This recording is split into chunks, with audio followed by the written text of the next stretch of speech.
लेकिन तभी श्योन्यू एक ऐसा खुलासा करता है जिससे वहां मौजूद हर कोई पूरी तरह शॉक हो जाता है। वो कैजुअली कहता है कि ड्रैगन राइजिंग प्लेटफॉर्म पर जो टेरिफाइंग ट्राइबलेशन हुई थी उसे क्रॉस करने वाला कोई और नहीं बल्कि वो खुद था। ये सुनते ही रेड हेयर्ड आंटी तक कंप्लीटली स्टन्ड रह जाती है, क्योंकि इतनी कम उम्र में गॉड लेवल ट्रिबुलेशन क्रॉस करना लगभग इम्पॉसिबल माना जाता था। फिर श्योन्यू एक्सप्लेन करता है कि उसी ट्राइबल्शन की वजह से अब तियानलोंग एसोसिएशन में उसकी पोजीशन पहले से कहीं ज्यादा स्ट्रांग हो चुकी है और अब उसे पहले की तरह रिस्ट्रिक्ट भी नहीं किया जा रहा। मतलब उसकी फ्रीडम और इन्फ्लुएंस दोनों बढ़ चुके थे। इसके बाद सबको फाइनली समझ आता है कि वो इतने दिनों तक सडनली गायब क्यों था। फिर ऑरेंज हेयर्ड लड़का एक्साइटमेंट में पूछ बैठता है कि आखिर श्वान्यू इतनी जल्दी गॉड रैंक तक पहुंचा कैसे। लेकिन श्वान्यू तुरंत उसे रोक देता है, क्योंकि अभी जोक्स का टाइम नहीं था। अब सिचुएशन पहले से ज्यादा सीरियस बन चुकी थी।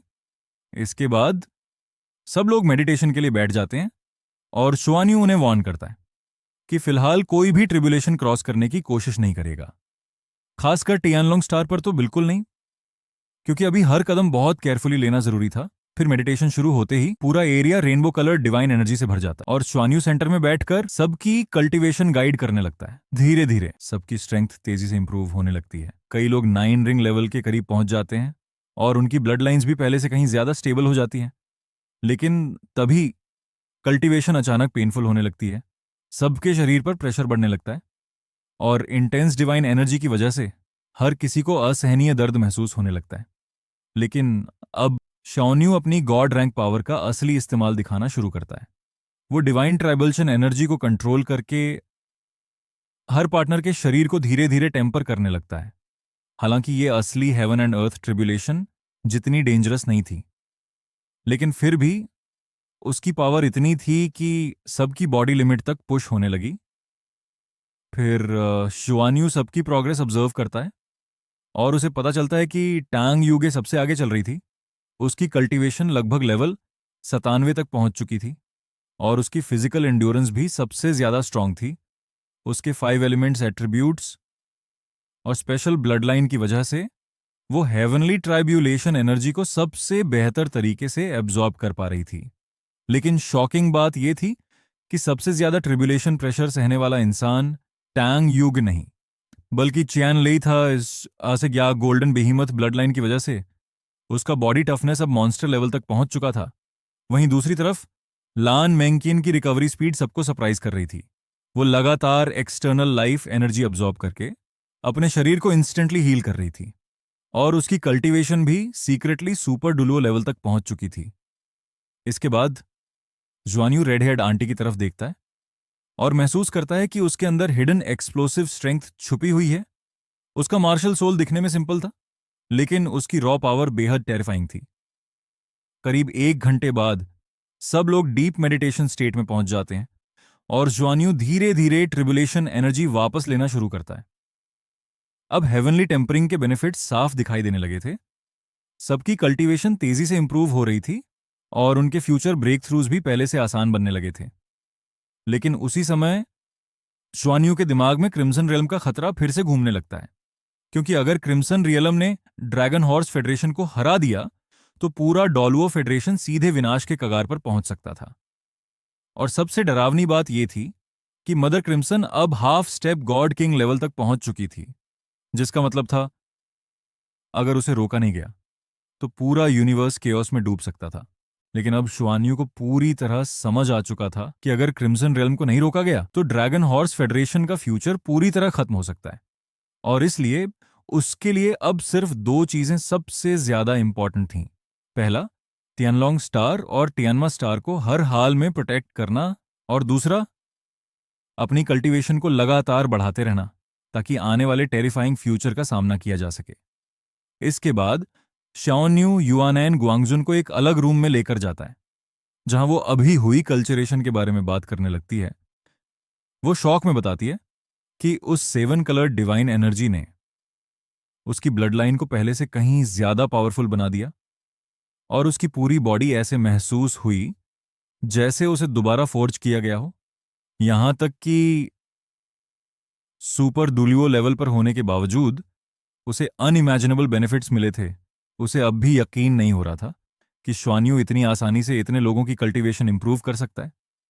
लेकिन तभी श्वान्यू अचानक सीरियस हो जाता है और कहता है कि फेडरेशन को तुरंत क्रिम्सन रेल्म के बारे में वार्न करना जरूरी है, क्योंकि टियानलोंग फर्स्ट सीट जैसा टेरिफाइंग पावर हाउस भी मदर क्रिम्सन से सावधान रहता है। और यही बात साबित करती है कि मदर क्रिम्सन कितनी डेंजरस बन चुकी है। श्योन्यू आगे एक्सप्लेन करता है कि क्रिम्सन रियलम शायद सच में एक गॉड रियलम क्रिएट करने की तैयारी कर रहा है, और अगर ऐसा हुआ तो काउंटलेस लिविंग बीइंग्स पूरी तरह डिस्ट्रॉय हो सकते हैं। ये सुनते ही रेड हेयर्ड आंटी तुरंत पूछ बैठती है, क्या ड्रैगन हॉर्स फेडरेशन सच में हार सकता है? तब श्यानू कामली जवाब देता है कि वो इस पॉसिबिलिटी को इग्नोर नहीं कर सकता, क्योंकि मदर क्रिम्सन शायद already half step God king level तक पहुंच चुकी है और उसकी असली स्ट्रेंथ अभी किसी को भी पूरी तरह पता नहीं। इसके बाद ज्वान्यू गॉड रैंक पावर की हायरार्की एक्सप्लेन करता है। वो बताता है कि सामान्य God rank power houses level 110 के आसपास होते हैं, सुपर गॉड रैंक लेवल 120 के ऊपर पहुंचते हैं, लेकिन गॉड किंग उससे भी कहीं ज्यादा टेरिफाइंग एग्जिस्टेंस होता है। यहां तक कि मदर क्रिम्सन शायद लेवल 130 या उससे भी ऊपर पहुंच चुकी थी। यह सुनकर रेड हेयर्ड आंटी पूरी तरह स्टन्ड रह जाती है और तुरंत पूछती है, अगर लेवल 120 लिमिट है तो गॉड किंग आखिर कितना पावरफुल होता है? तब श्वान्यू एक्सप्लेन करता है कि एक असली गॉड किंग कम से कम लेवल 150 के ऊपर होता है, और किसी भी गॉड रेल्म को क्रिएट करने के लिए एक God king level power house का होना जरूरी है। मतलब क्रिम्सन रेल्म का अल्टीमेट गोल सिर्फ जीतना नहीं, बल्कि अपना खुद का गॉड रेल्म बनाना था। इसके बाद श्वान्यू वार्निंग देता है कि अगर क्रिम्सन रेल्म सफल हो गया तो पूरा यूनिवर्स एनाइलेशन के खतरे में पड़ सकता है, क्योंकि गॉड रेल्म सिर्फ टाइम स्पेस नहीं बल्कि डायमेंशंस तक को अफेक्ट करता है।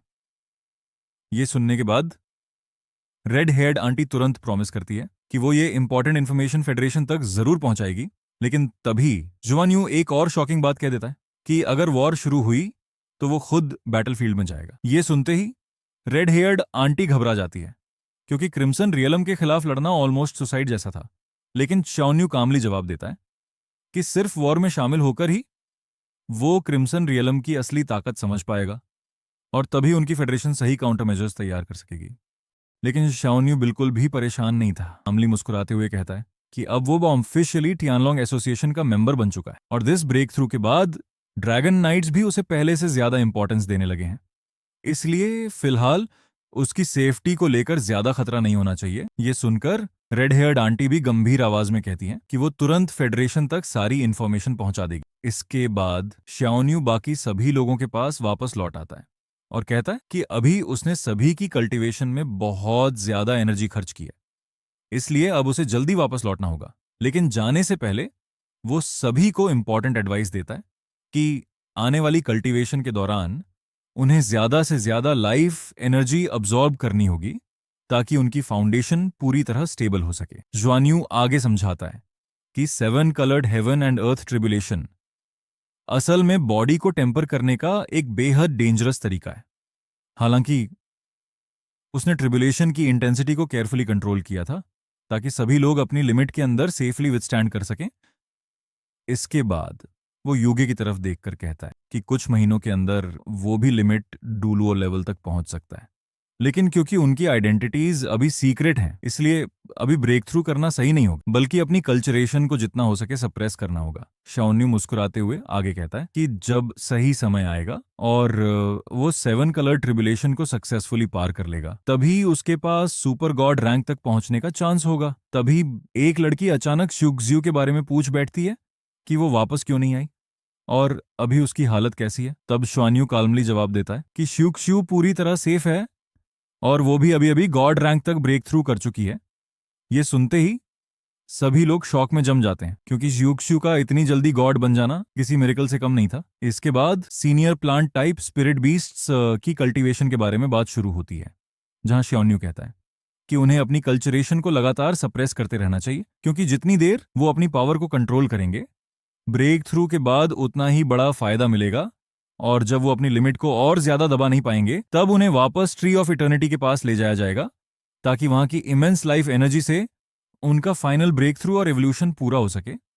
इसके बाद सीन अचानक त्यानलोंग रिट्रीट की तरफ शिफ्ट हो जाता है, जहां श्योन्यू अकेले मेडिटेशन कर रहा था। लेकिन तभी लॉर्ड लुआन अचानक वहां पहुंच जाता है शाओन्यू तुरंत मुस्कुराकर उसका स्वागत करता है और मजाक में कहता है कि उसकी इतनी छोटी कल्टीवेशन भला लॉर्ड लुओलान की अराइवल कैसे महसूस कर सकती है।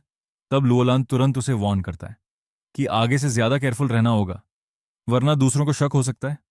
इसके बाद लोलान एक बेहद इंपॉर्टेंट खबर बताता है कि अब जबकि श्वान्यू और शुक्स्यू दोनों गॉड रैंक तक पहुंच चुके हैं, उन्हें ड्रैगन रियलम जाने की अनुमति मिल गई है। वो आगे एक्सप्लेन करता है कि ड्रैगन रियलम हर ड्रैगन क्लैन मेंबर के लिए एक प्राइसलेस अपॉर्चुनिटी है और वहां से कौन कितना गेन करेगा ये पूरी तरह उसकी ओन फॉर्चून पर डिपेंड करता है। ये सुनकर ज्वान्यू तुरंत इंटरेस्ट दिखाता है और कहता है कि जैसे ही शुक्स्यू जाग जाएगी वो तुरंत ड्रैगन रियलम जाने के लिए तैयार होंगे। तब लूलान फाइनली ड्रैगन रियलम का असली रहस्य बताता है कि ड्रैगन रियलम के अंदर अनइमेजिनेबल ड्रैगन पावर मौजूद है और उस पावर का सोर्स